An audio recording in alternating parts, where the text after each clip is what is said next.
Welcome to the Fight Show here on Sports Tonight Live with me, Don McGuinness. As ever, I'm joined by Danny Flexen, the Deputy Editor of Fighting Fit magazine. Alongside Danny tonight, we've got Tony Conquest, the #1 contender for the British Cruiserweight title. Got that fight to look forward to with Leon Williams. Thanks very much indeed for joining us, Tony. We're going to chat plenty more, of course. You can get involved as well. You can follow us at Twitter, at STL Fight Show. And of course, we're on Skype, Sports Tonight Live. They're the addresses, so get involved. This is your home of all the boxing chat, everything that we want to talk about, of course. We're going to have plenty of Skypers tonight. We're going to be talking all the chat from last weekend and looking forward to a big fighting weekend ahead and looking again even over the pond a little bit further on. But we can go immediately to the Skype wall because we want to talk and wrap up all the action. I know that you boys, you've been watching all the fights over the weekend, as we all have, and what an incredible array of talent, of action, of everything that we really wish for, particularly I suppose with Cotto Margarito and the way that one panned out. But we have Greg Grimes, boxing writer, on the wall now to join us as well. And if we just firstly, Greg, look at the action that we've just started talking about there. There were plenty of fights to start with. Murray and Sturm over in Germany first. That, I suppose, one of the more contentious fights of the weekend. Certainly not the most contentious, but did you have that as a draw, or do you think Murray had done enough to rip the belt from Sturm? I think Murray just edged it. When it was scored as a draw, I thought, in Germany and stuff, I thought, yeah, he's kind of quite lucky not to lose it, because I thought the decision would have went with Sturm as it approached the 12th round. I thought when it would go to the decision, I think Sturm would get this. He got the draw, which obviously maintains his unbeaten records, which I think bit of a consolation. But I think he done enough. I think in the mid rounds especially, he was imposing himself quite well. I think he did a little better than, or just as equal as Macklin did when he went over there. And obviously, on that occasion, Sturm got the victory, and it was a bit controversial back then. But yeah, I thought Martin Murray did enough to win, and I think he should be coming home world champion. Would you echo that, Danny? No, actually. One thing I do agree with Greg about is that he did do just as well as Macklin, but unfortunately, I had Macklin losing his fight with Sturm by 2 points. I had Murray losing by 3 points. The difference, I thought, was that the fight was there for Murray to win if he'd have imposed himself a little bit more. There were several times in the fight where he had Sturm on the back foot, he rocked him a couple of times, especially at the end of the 8th round. He had a great 8th, but then came out for the 9th on the back foot. And he never really imposed himself when he was having success. I think if he'd have done just a bit more, scorecards show, he would have won the fight and the title. And Tony, we know about hometown decisions in the amateur game, in the pro game, but I think to go to Germany, you do have to rip that belt away. You've got to leave the judges with absolutely no doubt whatsoever, don't you? To beat a champion, you have to beat them well, clearly. And all you can do for Martin Murray is take the positives of it. He's proved himself at world class. And obviously now it's just a springboard onto something else. So hopefully from this and everyone watching it, he'll get a shot at something else, maybe a return, who knows, but he's proved his class. So hopefully he can go on from this and achieve a world title, maybe not against Felix Sturm in Germany, maybe somewhere else, but hopefully, fingers crossed, he can pull it out of the bag now and get a shot at something else. I think another winner, even though he wasn't, and I'm sure you agree with this, Greg, Derek Chisora. I think he proved a few doubters wrong. He went over to Finland, he really took the fight to Helenius, and I think everybody in Finland has changed their opinion in terms of, at the time, ringside, it was all, let's praise our local man, but I think, with a bit of hindsight, there was one winner in that one, and that was Derek. Yeah, I definitely thought that as well, but like Murray was guilty, probably why he didn't get the decision is he didn't win his he didn't win the close rounds clearly, and that's what you have to do when you go away to when you go to other people's home countries. You have to win the rounds clearly, those close rounds that can easily be scored in the favour of the home fighter. So in them rounds, I think he should have won it clearly. It's probably what Murray was guilty of as well, and I think as well he came into this fight a totally different man from Tyson Fury. For Tyson Fury, he was overweight. He didn't put a great performance in, and I think he's commitment-wise, and he's worked hard for this fight. He had a fight for a few weeks ago in Yorkshire, and he's come into this fight 3 weeks' notice, and he's putting a really big performance in.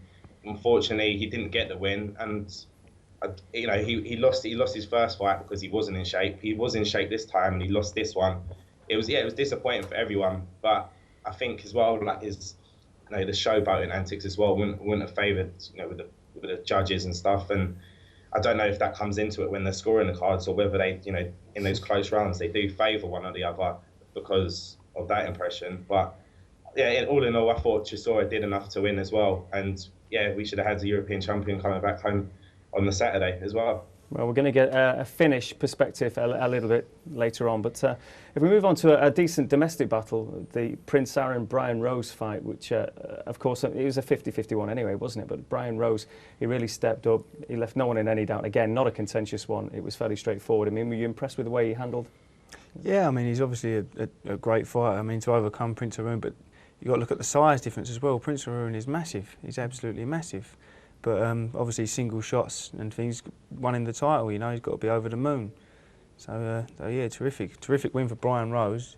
But Prince Aaron, as everyone said, didn't look like he was at the races. He's obviously come in there, and it may be a case of the weight. Maybe he needs to move up now to middleweight. Yeah, well, his frame is just ridiculous. It's 6'3".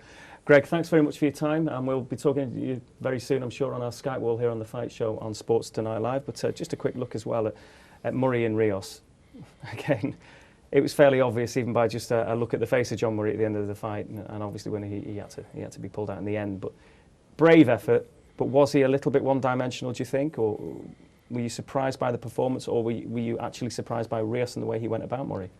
I don't think it was Murray's technical limitations that lost him the fight. I think he met fire with fire against someone who had the greater artillery. I think that was the key problem there. Rios wasn't exactly fighting like Floyd Mayweather Jr. in there. They went at it like rutting stags in the middle of the ring, but Rios is a bit bigger, a bit stronger. He didn't make the weights, that just shows he's struggling to get there. And he hits harder. So over a long fight, when they're going to be trading punches, a lot of the facial damage was clear to see, and it was inevitable, unfortunately, for John. But he proved that he can compete at a world-class level. He did win a few rounds. He wasn't completely outclassed. So again, like Tony was saying, maybe he can, like Martin Murray, take the positives from a defeat, or a draw in Murray's case. We're going to talk Cotto Margarito as well, and what an incredible performance, incredible night at Madison Square Garden. I'm sure it's something that John Murray will remember, being on the undercard of a fight like that. But we're going to get a Finnish perspective now on the Derek Chisora, Robert Helenius battle. We're joined by Mikko Sara, who is a Finnish boxing writer. Thanks for joining us here on the Fight Show on Sports Tonight Live, Mikko. But would you echo our thoughts that it should have been Derek bringing the belt back? Excuse me, I didn't hear you quite well there. Would you echo our thoughts? We've been talking here in the studio about Derek Chisora and how it was a great performance from him. And obviously over here, many think that he should be the EBU heavyweight champion. I think Derek Chisora put on a very, very good performance. And I think he took the fight to Robert Helenius for most of the night.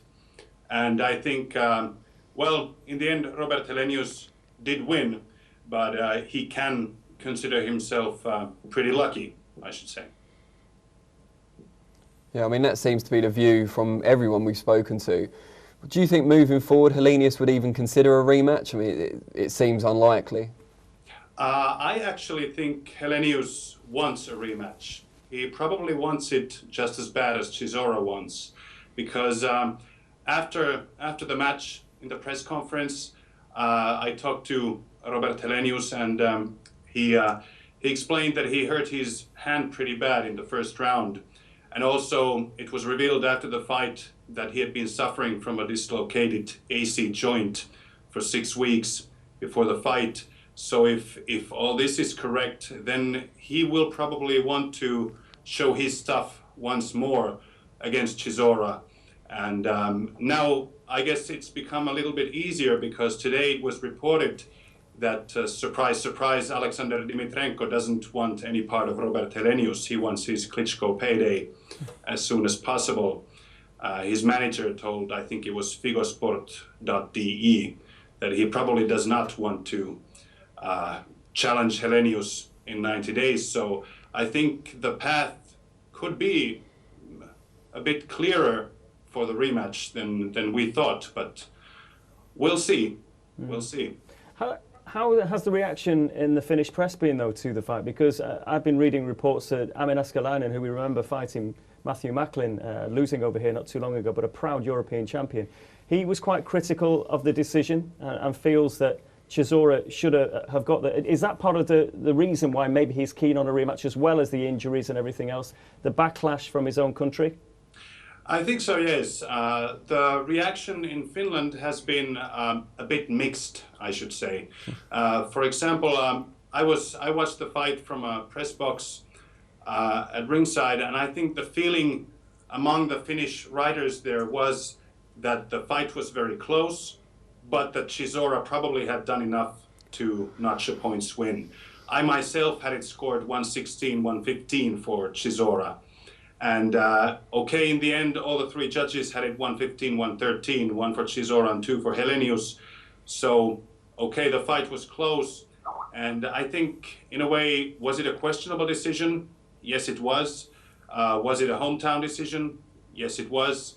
Was it an outright robbery? I don't think it was an outright robbery, but Helenius can consider himself lucky. And I think the reaction in the Finnish media has been maybe mixed feelings. Of course, there's been joy over Helenius becoming the European titleist, but then again, the way he became the European titleist, I think everyone in Finland also want to see a rematch. Well, we all look forward to that. That would be great. Certainly with Derek's performance and obviously Robert Helenius, a proud champion, if he doesn't feel he's done himself justice. So we'll look forward to that one. Mikko, thank you very much for your time. And thank you for joining us right here on The Fight Show on Sports Tonight Live. So it could be an interesting one. That'd be nice, particularly over here, wouldn't it? If we could get the fight on in London, maybe. Yeah, I can't see that happening. I think, Helenius may want a rematch to clean up the stain that now exists, but I don't think his promoters will want any part of it. And they certainly won't let him outside of Germany or Finland. I mean, he's the WBO #1 heavyweight. He's more likely to give up the European title because he doesn't need it than fight Chisora again. It's just crazy. Well, we're going to talk a little bit of MMA next, and we're going to talk a bit more, of course, about that upcoming fight that you've been training so hard for, which, it's a bit of a life changer. You're fighting for a Lonsdale belt. It's a guy you know well, Leon Williams. Just very briefly, how excited are you ahead of that one? Very excited. I mean, every kid who first walks into the gym and starts boxing sees people with that Lonsdale belt. People like Randy Turpin, like Henry Cooper. You look at these people and you turn pro yourself. And when I turned pro, I set my sights on the Lonsdale belt.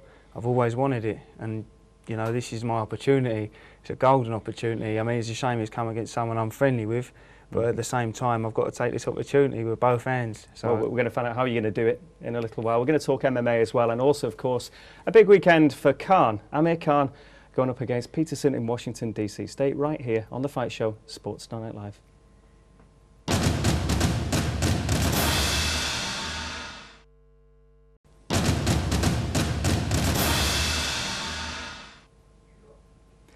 Welcome back to The Fight Show on Sports Tonight Live with me, Don McGuinness, Danny Flexen in the studio, Tony Conquest as well, building up to the big cruiserweight battle with Leon Williams. But we're going to now talk a little bit of MMA. Leroy Barnes, Blackpool's finest. It's been a good week for Blackpool with Brian Rose as well. He's involved in this Bamma 8 tournament in Nottingham coming up very soon. Let's have a little look about what this is all about.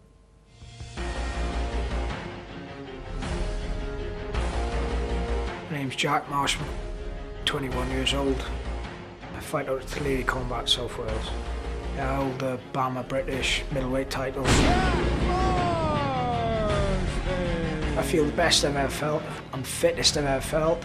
I've been around training with different camps, training with different styles, working on my weaknesses. I've not changed the way I've trained, but I've just adapted it, moved about a bit with it. I'm not going to train less on my hands just because someone's better grappler, because then his weakest area is going to be a stand-up against me. My name's Leroy Barnes. I'm 27 years old, from Blackpool. I fight out of Wolfslayer MMA Academy, Liverpool.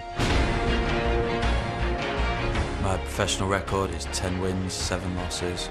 I'm definitely the best I've been in my career so far. My last few fights have been over too quickly to show it, but hopefully this time it's going to be different. Don't get me wrong, Jack's really tough. He's a really game opponent, but I saw a lot of weak points in his last fight. Leroy may look at my last fight at Bamma and see some weaknesses. Including his fitness, his groundwork. But I look at his last fight and see him get knocked out in 30 seconds. So. And his stand-up wasn't as amazing as people make it out to be. He's not got the best of chins at 77 kilos, so he steps up to 84 kilos to fight someone with good hands. So I think this might be a mistake for him.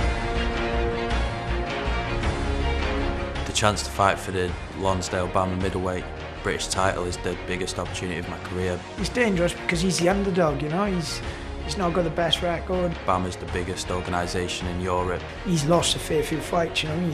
But that makes him dangerous. And to hold this belt, which is the best British belt out there, would mean the world to me. Yeah, it's going to be a good fight.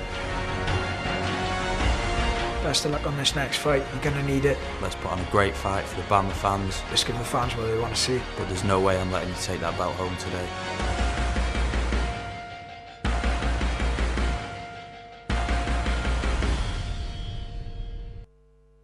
Well, it's not one for the faint-hearted, I don't think, is it? The event that's going to be at Bamma 8. It looks like it's going to be a fairly lively event. But MMA, is that something that you take particular interest in, Tony? I'm not a big fan of it, no, I'm not a big fan of it. I'm more of a boxing purist. That's my sport and that's what I stick to, that's what I know well. But if I flick across the channels and see it, obviously I'll sit there and have a little watch of it myself. But no, I'm strictly boxing. But you train obviously out of Romford in your gym. Do you have any lads coming in to train to do the grappling and all the different... I mean, it seems to be the case in many gyms up and down the country that guys are coming in, MMA guys, to train alongside the boxers, obviously. We haven't got any at our gym at the moment, but there's more and more gyms just turning up everywhere. There's one in Romford Town Centre that I know of. There's a grappling gym in Lions Den Gym in Romford, I think that's very popular. But there's none that come up my gym, no, I'm glad. I don't want to get dragged on the floor. Well, let's get the expert's opinion, because we are joined now by Leroy Barnes. We saw you in that video there, Leroy, ahead of this big fight that you have. Now, firstly, tell us about this Bamma event. When's it taking place? Where? How can people get involved? Yeah, can you hear me? It's this weekend, Saturday, 10th December. It's Nottingham, Trent Arena. Bamma is the biggest show in Europe. It's going to be great. It's going to be really, really good. I'll tell you what, Leroy, we're just having a bit of a technical problem with your sound at the minute. Stay with us, and our technical people will try and sort that out, and we'll get you right back on the Skype wall very, very soon. I know they're just sorting the problem at the moment, but there you are. That event coming back coming this weekend. The grappling, Danny, I know that you obviously, in terms of the training methods and the way that these guys get themselves super fit for these contests, is something that you look into at Fighting Fit magazine. I mean, this event, this Bamma event in Nottingham, try and put in perspective how it is, how these events, how they stand alongside your typical boxing shows that we're all used to. I think in terms of MMA in general, UFC obviously being the brand leader over in the US, there are things that boxing can learn from it in terms of the way they market the event, the production values, the type of crowd they attract. You know, I think they bring in a lot of mainstream people, less the purists, but more some of the crossover fans, which can't be a bad thing. Yeah, I mean, the Bamma event at the weekend is one of the biggest we've had in the UK, you know, especially outside of when UFC have come over themselves. Bamma's getting bigger and bigger, and I think they're kind of the biggest UK-only organisation now. I think that's pretty much unchallenged, especially with Jimmy Manuwa recently leaving UCMMA for Bamma. That was quite a big coup for them. So this event at the weekend, I think originally Nate Marquardt, who was a big UFC star, was going to make his Bamma debut on that show, but I think that's been postponed until the new year now, which is a bit of a blow. But all the local guys are on there, and it should be a good event. It should be something good to watch, something a bit different for people who are used to watching boxing. You know, the prophets of doom say that this is the future. It's all about MMA. Boxing's a dying sport. They say this in the States particularly, don't they? In terms of the gyms being full of people doing that. I mean, we've heard this kind of stuff before. Is there anything in that, do you think, or is it literally that this is something that's caught the attention, similar to WWE or whatever a few years back? I mean, can you put it in that bracket, or is it a serious threat to the world of boxing? No, I think they can share the marketplace. I think they're different enough to do that. I think you'll get some people who will appreciate both, and I think you'll get some who will stick to the sports they like. I think if you're into kind of wrestling, BJJ, taekwondo, kind of any other sport to boxing that filters into MMA, I think you'd get an interest out of that. But if you're a pure boxing fan, it's difficult to work out what's going on the ground sometimes. You may have less appreciation for the grappling. So yeah, I mean, I don't think it's a threat to boxing. I think the two can coexist quite peacefully and maybe even help each other. I think there's definitely room for co-promotion somewhere along the line, but it annoys me. People have been talking about the death of boxing for so many years now. You know, we had the great heavyweight era involving Muhammad Ali, Joe Frazier, who's recently died, obviously. And then we had the four kings, Duran, Hagler, Leonard Hearns. And then these things come in cycles. You know, at the moment everyone's talking about Pacquiao Mayweather. It's only two guys, but give it another 10 years, maybe there'll be another great crop of people coming through and everyone will be buzzing about boxing again. You know, it will never die as long as men have got aggression and have got sporting instincts, they'll always be boxing. And it's a good thing to get people involved, get them in gyms, get kids off the street in gyms anyway. And I mean, it is true that any sport should be able to learn off another sport. I mean, in terms of training methods, what you do, you might be a very traditional type of boxer who, as we were talking about earlier, that you go out for your 5 in the morning runs and you train like that, you work all day, you're in the gym at night. You know, there could be different techniques that they do that you can pick up on. Of course, I mean, these fellas, they do all this strength and conditioning training as well. I mean, obviously we can learn bundles from them as well. But yeah, of course, there's different things. I mean, they can learn more from us with stand-up striking and that, like what they do as well. But we can learn bits and pieces from them, like I say, like strength and conditioning stuff. You know, because some of them fellas are quite strong fellas, and I think the rounds are even 5 minutes long, the rounds, aren't they? Yeah. Some of it, so obviously, you know, they've got to be even more conditioned.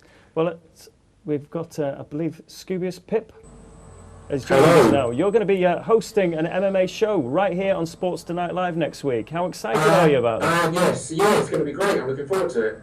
Firstly, Scoobius, is that your real name? Yeah, we'll go with that. You can go with Pip if it's easier. Now tell us a bit about yourself firstly, because for obviously those that are up in the world of music and everything, like me, I'm thinking about Danny here and Tony that maybe don't know all about you, but tell us a little bit more about yourself and how you, with your music and how you into MMA as well. Yeah, well basically I do kind of spoken word and hip hop. I've been doing it for 4 or 5 years now and touring all over the UK, Europe, America and all over the place. And yeah, for kind of an equal amount of time, I've been a huge fan of MMA. So it's great to get an opportunity to talk about it and hopefully help spread it a little in the UK, because it's, you know, it's building. It's the fastest growing sport in America, and it's really building in the UK now. So it's exciting times.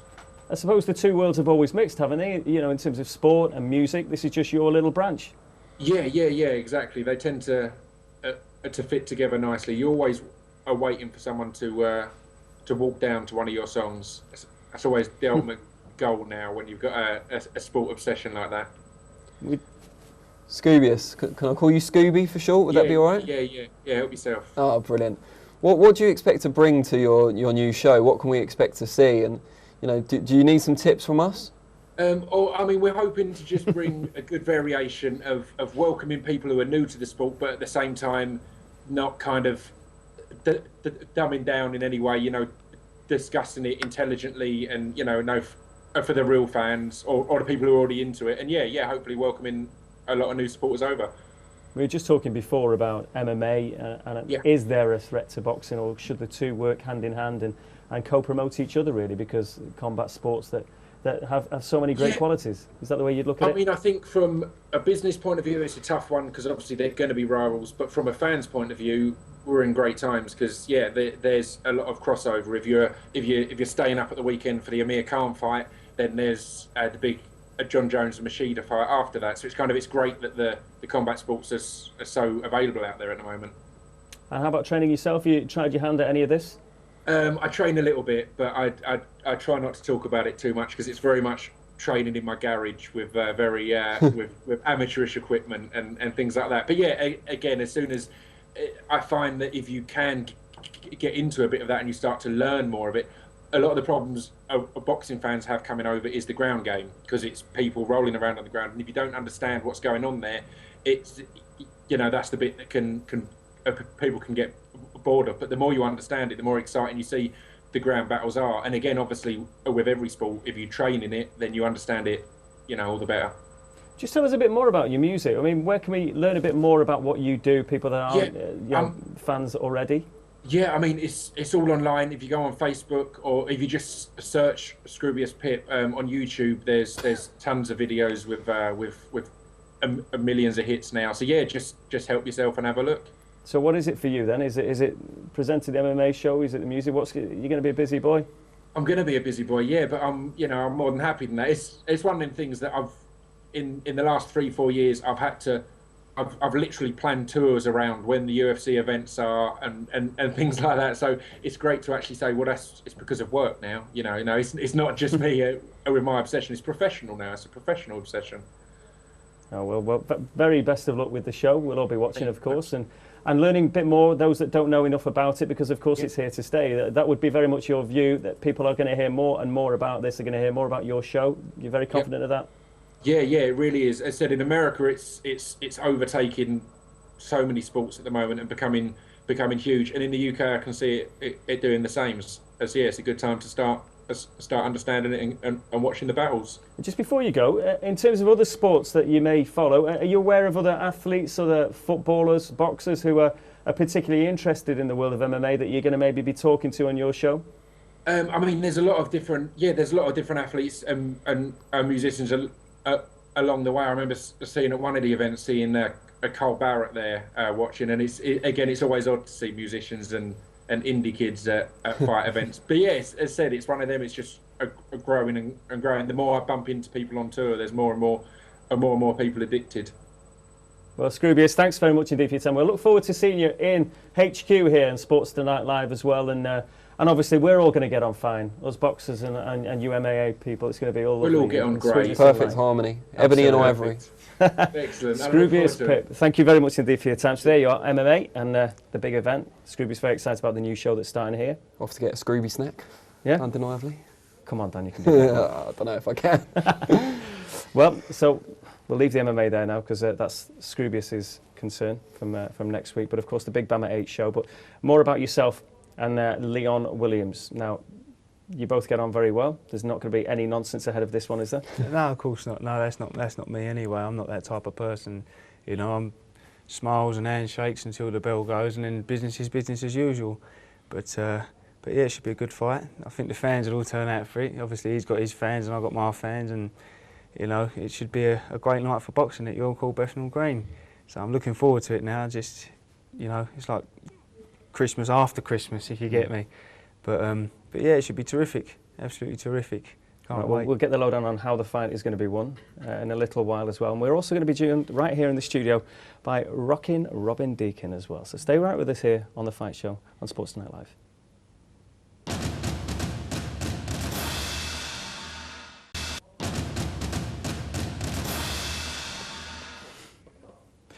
Welcome back to The Fight Show here on Sports Tonight Live. We've got another guest. I would say on the sofa, but it's not quite a sofa.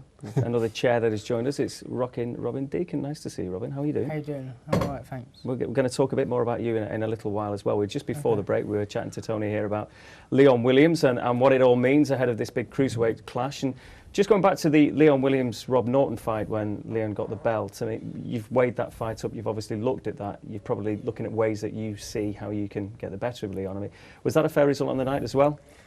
To be truthful, obviously I wanted Leon to win. You know, I was sitting ringside cheering for him. But I actually had him a couple of rounds down, you know. I mean, that's my honest opinion. I mean, I thought he was he finished a stronger fighter, which was good to see. But yeah, I actually had him a couple of rounds down because, I mean, Rob Norton's in a date for anyone. Anyone would have a date with that man. He's so awkward. But yeah, I mean, there's everyone's got their faults. And yeah, you just watch it back and back, turn the sound off so no one else can influence your own opinion, and you just watch it yourself over and over again, and you just watch it and study, and obviously you can see faults in people. You can pick up bits and pieces where you can exploit them problems with their defence or with their work rate, or you know, certain things like that. Well, we're going to chat more a bit about that fight, obviously, and we're going to talk more with Robin, who's lively this evening. But we've got Leroy Barnes on the line because we tried to talk via Skype about this MMA event coming up, Bamma 8. Leroy, can you hear us now? Yeah, I can hear you, yeah. Thanks for joining us. Sorry about the technical problems there. Now, in terms of this Bamma 8 event, you were just starting to tell us, we couldn't quite hear you, just exactly what it's all about this weekend and how people can get involved. Well, tickets are available through the box offices. It's at Capital FM Arena in Nottingham. It's, you know, Bamma's the biggest show in Europe. If you want to see world-class mixed martial arts within Europe, unless you're going to go to one of the big UFC events, this is the only place you can see it, really. You're the underdog for this fight as well, aren't you? Pardon? You're the underdog, I believe, going into this one as well? Well, yeah, apparently so. You know, I've had a lot more fights than Jack, but, you know, he's the unbeaten guy, so I guess you could call me the underdog, but, you know, I don't mind either way. You know, fight's a fight. When we get in there tomorrow, and we're going to have to fight, aren't we? And nobody can say anything until it's done, so... I tell you what, being from Blackpool, I'm sure there's been a lot of media attention about Brian Rose becoming the first champion from the town since going back to the days of a Mr. London as well. It's been a while since Blackpool's had an awful lot to shout about. Are you going to try and bring another title back? Yeah, that's the idea. We want the boxing titles in the town. We want the MMA titles in the town. Blackpool's gone under the radar a bit, but it's a big fight in town. We have good boxers come from here. Not at 11:30 at night. You're not talking about that. No, pardon? I was just making a silly joke about 11:30 at night. It's not that kind of town. Oh, right, yeah, no. Now, in terms of, I've got two boxers here in front of me, Robin Deakin and, of course, Tony Conquest, two guys that obviously train very seriously. Do you take much inspiration from the way that these boys go about their business in terms of your stand-up fighting aspect to your game? Yeah, I'm a huge boxing fan. I was a huge boxing fan before I was an MMA fan. A lot of my base, I'm a good wrestler, but a lot of my base comes from boxing. I train my boxing in a straight boxing gym, and I spar with straight professional boxers when I'm doing the boxing side. The top boxing guys in the country, work at a phenomenal level, and I take inspiration from any combat sport that works at a good level. Everyone that fights has to dig deep within themselves at some point. So, Yeah, Leroy, obviously you share a gym up there at Wolfslair with Michael Bisping, who's just coming off a great win over Jason Miller in the TUF final. How big a boost is that for you when one of your stablemates, one of your gym mates comes back having won on such a grand stage?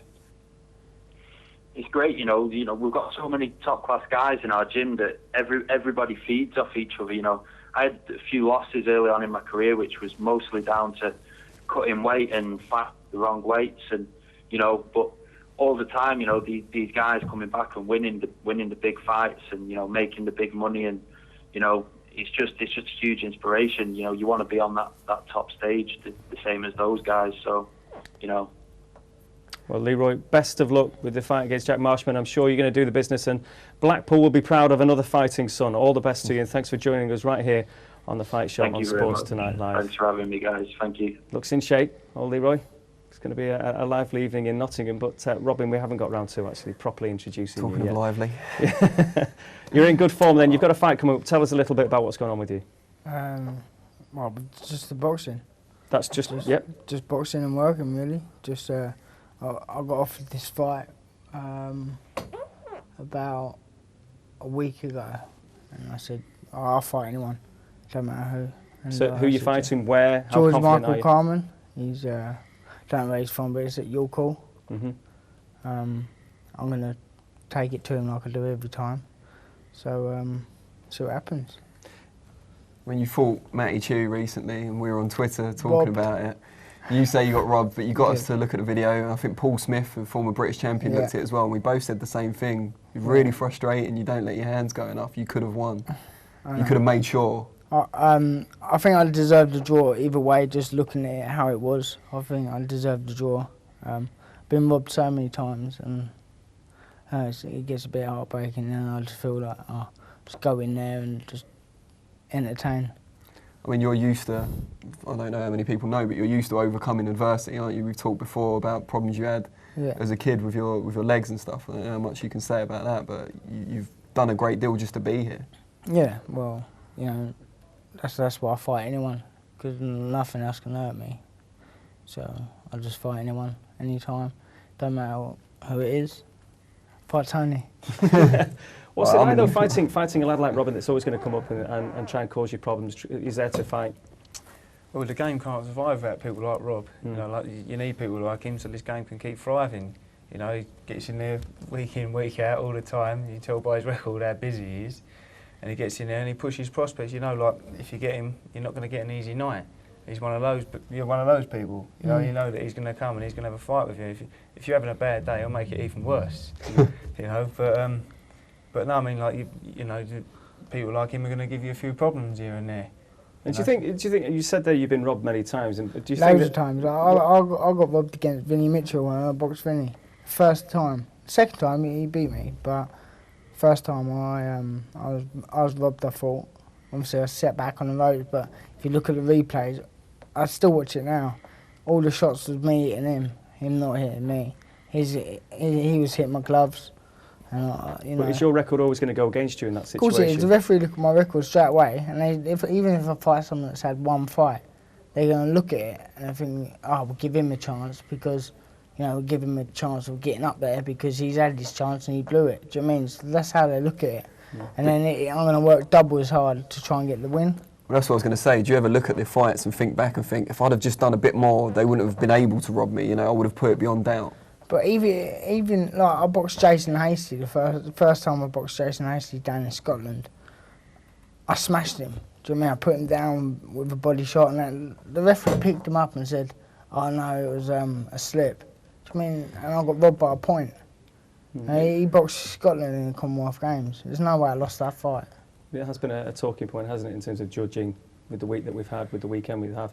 I mean, what changes would you want to see made to the game, if any, to try and avoid these situations, these talking points that we always talk about? In a sense, it's a bit unfair on people like Robin that Chisora, for example, will get loads and loads of publicity from being robbed in Finland, because there's probably journeymen up and down the country who get robbed every weekend and no column inches are written about it. So it's really difficult. In terms of what you can do, I mean, at Robin's level, there's something you can do in that every area has local referees and judges that they appoint, or scoring referees. That's not great if you've got a hometown fighter, a house fighter, always fighting someone on the road. Someone who's come in for that fight. It's all about selling tickets. I was a big ticket seller because I was actually originally signed with Frank Warren, and we come to a mutual agreement after my second pro fight, and we sort of cut ties and whatever. But it's all to do with tickets, and if you can sell the tickets and you get bums on seats, then you can... You've lost your train of thought. I know you corpsed. Just give us an insight into your life now. I mean, you won your first pro fight. Your record now, I think there's 40 defeats after that, but that doesn't tell the full story, does it? I mean, Tony alluded to the fact before that you're the kind of fella that makes boxing tick, but what's your kind of average fortnight if you've got a fight, or maybe 2 fights? I think this is the I think the longest fight I had was with the Matty Chu fight. And if I'm honest, I didn't train. I did train, but I didn't train how I could have, because obviously I got work. Like, I'd get up at like 4:35, 5 in the morning. I get picked up for work at 6 in the morning. I don't finish till 4 in the afternoon. It's a long day and I'm absolutely knackered. And all you want to do is come home and go to bed. Do you know what I mean? So with prospects, I don't know about Tony, but big prospects like Frank Gavin and Billy Joe, they get paid to train. So it's easier for them to go and do their job training. And with me, I've got to go and do my day's work and then go training. Well, it's the same for you, Tony, at the moment. I mean, you are fighting for a Lonsdale belt, but you're still putting the shift in as well. I mean, talk us through your day. Well, the day starts at 5 o'clock. I get up. My running stuff's all set out from the night before, so all my running stuff comes on. I'm straight out the door. By the time I've done my run, whether it's sprints or a long distance run, because I have to mix it up a little bit, straight back home, quick shower. It's still dark. Can get my work stuff on, get picked up, and then off to work to dig holes all day. So easy life. Yeah, it's hard for people like us. Do you know what I mean? Because if you're not Amir Khan, who we're just about, that's a lovely little link, because we're about to talk Amir Khan. Or Frankie Gavin or someone like that, you don't get paid to get up and do what you got to do. So you got to work twice as hard, and it's just hard in general. Do you know what I mean? But like I say, I'd never duck a fight against anyone, and I will fight anyone, like you can see from my record. And my record don't give me justice, because I've got skill, I've got ability, but it's just every time I get heartbroken, I just feel, do you know what? What's the point? Do you mean you when I do try all the time, but when you try that little bit harder and you know you've won, you just think, whatever. Do you need to be taken seriously. Yeah, it breaks my heart because I am a good fighter, and I got into the ABA semis against Gary Sides. I lost to Gary Sides, the amateur. Just little things like that just breaks your heart, you know what I mean? Well, stay with us, because we're going to talk more, obviously, about your career, more about Tony. Danny is here as well. We're going to talk about your predictions. You're a bit of a clever Alec from last weekend. We're going to run through those as well. And we are going to be talking Khan Peterson. Stay right here. This is The Fight Show on Sports Tonight Live.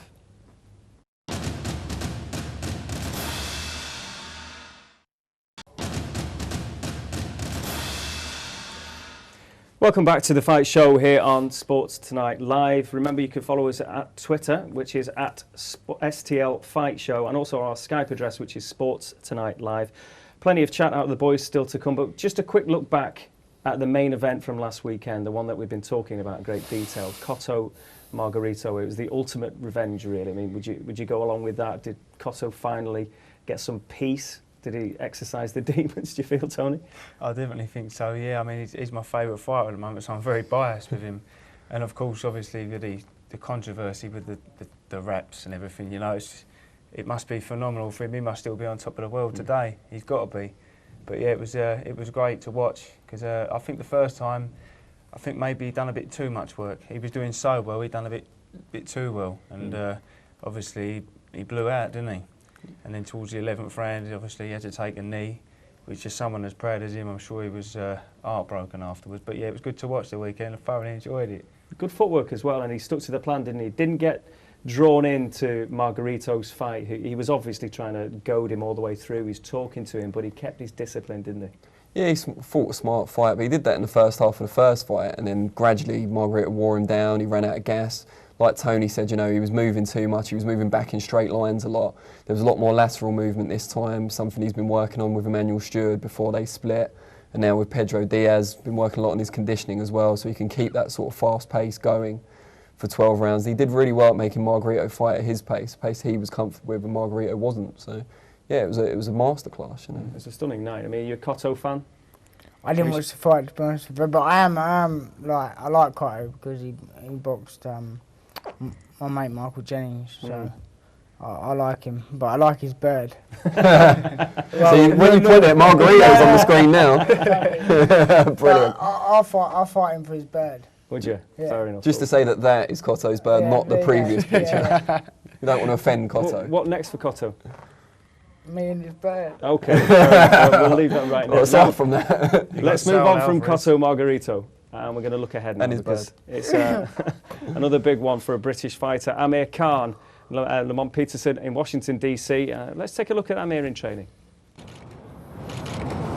I'm never overconfident, you know, I always train like a challenger. I always work hard, train hard, and same with this fight. I mean, Lamont's a tricky fighter, even though I am the favourite in this fight. I've been training very hard and pushing myself to the limit.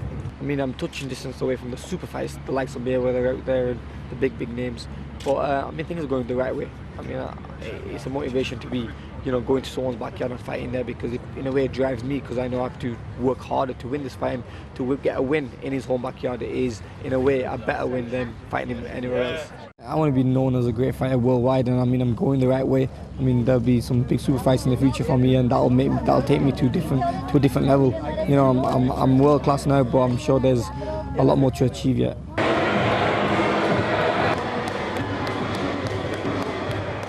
I'm feeling great. Normally you do a training camp, I be around this time, I'm kind of weak.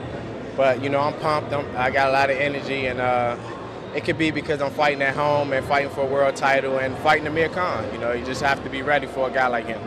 I love my chances. The thing is about me, you might see me one fight and you might predict that maybe his style don't match with this person. But I can fight so many different ways. And the funny thing is, to me right now, is a lot of people looking at me as the underdog based on the way I fight. What would it mean to win this fight this week? It would mean a lot to me. A whole lot. You know, it's something that I wanted to do since I was 5. And that's a long road. Could it be another hometown decision? Do you think that Khan's going to put this one beyond any doubt? Well, I laughed when I heard that, when Khan said he'd need to work harder to win because he was fighting in the guy's hometown. We mustn't forget it's a Golden Boy show. You know, Khan's promoter's putting on the show. There's no hometown decision going to be rendered there. Certainly not in Peterson's favour. I think Khan's going to have to work hard in this fight because Peterson's a very, very underrated challenger, and you know, he has a great skill set. Well, Robin and Anthony, you've got to do it the hard way, and you still do in terms of your boxing careers. Peterson feels that boxing has simply saved his life. It's not just the old story. He would have been a goner. I mean, do you feel that that can give him something that might give him a little bit more hunger, but then, you know, I think speed kills, and Khan's too good. Does he get the recognition, do you feel, Khan over here still? He's IBF, WBA champion. I don't know. I think people mainly remember the Prescott fight, but like you've got to think since then, you know, how he's moved on leaps and bounds. You know, he's become a world champion. You know, he's a terrific fighter. But I just hope that he's not looking too far ahead, because he keeps mentioning like Mayweather, and you know, Peterson's a good fighter. I mean, Danny said himself, you know, he's quite an underrated fighter, and he can fight. He's going to be hungry. If he wins this, you know, it opens so many doors for him. So you've got to think he's chomping at the bit for this, and he's got all his own fans there. And he's going to be big for him. You know, it's probably the biggest thing in his life. So hopefully Khan's not looked past him. When you see it now, like we've just seen at the Madison Square Garden, that's what Khan's thinking, isn't it? I think the super fights, as he keeps alluding to. But it's funny, we talk about motivation. I think Khan used to do, sorry for the tangent, but Khan used to do a reality TV show where he'd coach kind of bad lads how to live their life better through boxing. And it always kind of cringeworthy to see Khan relating to these guys who'd had really hard lives, because he's had quite a comfortable upbringing. You know, he's not rich by any means, but quite a comfortable middle-class upbringing. You've got Lamont Peterson, used to live on the street. You know, dad was in prison for drug dealing. His mum couldn't look after all his brothers and sisters. He was the family breadwinner, or, you know, he used to go out and steal sometimes so they'd have food, and they'd sleep in bus shelters or on the street. So this guy's been places Khan can't even dream of, and that's the sort of hunger you can't create. You know, you're either born with it or you get it through the situations that you go through early in your life, and he's got that. I think he'll bring it into the ring. Do you do that? I mean, we spoke earlier just briefly about your own adversity. You had problem with your legs that you've spoken about before. It can work for different people. It works in different ways. See, it affects me in different ways to what it probably affects him. Do you mean he probably uses it to his advantage? I don't. I sort of, I'm like a bit of a crybaby, if you like. Do you know what I mean? And it still gets me down a little bit. And with him, it might not. It might spur him on, but with me, it doesn't. It still gets me down, because obviously I don't know the truth of why my legs were like the way they were. You know, I've heard so many stories like about my upbringing, and it just sort of, I don't know. But is there not a part of you that thinks, I've done so well to come back from that and become a professional boxer, regardless of your record, Yeah, the fact that you've got past that? You know, I get sticks sometimes on Twitter saying, "Oh, look, your record 1 and whatever, 41." And I say, yeah, but listen, you know, I wasn't even meant to walk. Do you know what I mean? I'm a champion for getting in there. I'll fight anyone. Don't matter whether it's Tony, Derek Chisora, hold you back. I'll fight anyone. Do you know what I mean? It doesn't matter, you know. And I'd rather fight in the ring than out on the street, because I love street fighting anyway. But I'd rather keep it in the ring. Do you know what I mean? So that's why I don't fight out on the street, because I do it in the ring. So it gets my anger out in the ring. For the anger that I have towards my parents, I'll get it out in the ring. Whether I win or whether I lose, I'll get it out. How do you approach the fight game, Tony? What motivates you? I mean, Robin's stressed there, you know, obviously he's had his problems, and that's what urges him on to box. I mean, what made you box in the first place? What keeps you going? What are your ambitions in the game? I first started boxing, obviously, I was quite a heavy kid. I was 15 years old and I was 110 kilos. And I'd been to 3 different senior schools, and it was a bit of a nightmare for my mum and dad. So obviously I started there, and a very good friend of mine boxed at the time as well. And he was a bit of a kind of a role model at school, you know, very sensible. So I thought, well, I'll give it a go and see how I get on. And I tried football, and I was absolutely useless. I knocked my front teeth out playing rugby. So I tried boxing, and I don't know, something with it just stuck. Just couldn't walk away from it. I had a few years off. I had very bad acne for a few years, and I was on a lot of medication for that, and I went up to about 22 stone for that.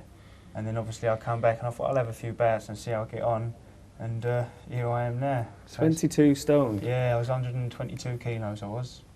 To what, 14 stone that you'd be walking around at now? Yeah, I actually, within a year I went from 122 kilos down to 89. And I thought I'd just have a couple more bouts and see how I get on. We've got a whole different programme going on here. It's like Jeremy Kyle for boxing. Yeah. Well, that's all tissues. DNA test as well. All good stuff. Well, don't worry, Dad. I'm wondering why you want the tissues. We're going to actually give Danny a moment of glory here as well, because you weren't with us last week, but we did ask Danny for his predictions of all the fights that we mentioned earlier in terms of Cotto, Margarito. He got it right. You got Helenius, Chisora. Well, you got it right, but did you really get it right? Well, I took into account the fact that he'd obviously get robbed. So right. Yeah. When you said Helenius win, you said, in fact, I can quote you. You said, Helenius is a comer, Chisora is a goer. Have you changed your opinion? Chisora was a goer in that fight in that he got absolutely robbed and should have won. But yeah, I mean, Chisora looked great in the fight and he should have won, there's no doubt about that. Helenius had looked great in the previous fights, so maybe there's still something there. Maybe there is some truth in the injury sustained early on. And in terms of the Murray-Rios fight, you didn't give John a prayer, did you? And as it turns out, he didn't look like he was ever going to. No, it was always going to be a difficult fight for him because he could only fight Rios one way, and that was head on. And if you're fighting someone head on who does punch harder, is stronger and is bigger at the weight, there isn't really anywhere to go with that, is there? The only way someone like Rios is going to get beaten by a smaller guy is to be outboxed, and that was never going to be Murray's game plan. Right. Now, you got the other two that we talked about right as well, but give us your predictions for the fights coming up this weekend. Oh, this is big pressure. I'm going to make a note of this. Go on. So talk us through firstly the big one, Khan, Peterson. I think Khan will win, probably on points. I think Peterson's durable. I think he can give Khan trouble with his speed and his body punching, but I think Khan will just be a bit too quick and have a bit too much. The other two fights we mentioned, Theo Payne, Murphy? Well, Murphy's come in at short notice, hasn't he? He's just a big arse, but he's a rough, tough bruiser. I just think Theophane's got a bit more about him, you know, a bit more variety, and he should win probably again on points, or maybe by a cut stoppage. And Bayor Edwards? That's a tough one. I mean, obviously Bayor won the first fight, but he's been inactive since. He's been out for something like a year, I think, by the time he steps in the ring. Terrible cut. Terrible cut, but his style lends himself to getting cut because there's a lot of headbutts go in. He's a head first fighter. But I think he should still have enough about him. Again, a bit more variety, a bit extra skill set than Edwards. So on points again. Okay, just one-word answers from you two chaps. Khan or Peterson? Khan. Khan. Khan it is. Thank you very much indeed for joining us. Tony Conquest, best of luck with the fight with Leon Williams. Robin, best of luck on Wednesday in your fight with Mr. Carmen. I hope it all goes well for you. Thank you very much indeed, gentlemen, for joining us right here on The Fight Show. It is your place, of course, for all your boxing needs on Sports Tonight like this. Our Fight Show. There's an MMA show coming up next week as well, as we are hearing from Scroobius Pip. But this is where it is for boxing. Thank you, lads. It's The Fight Show on Sports Tonight Live.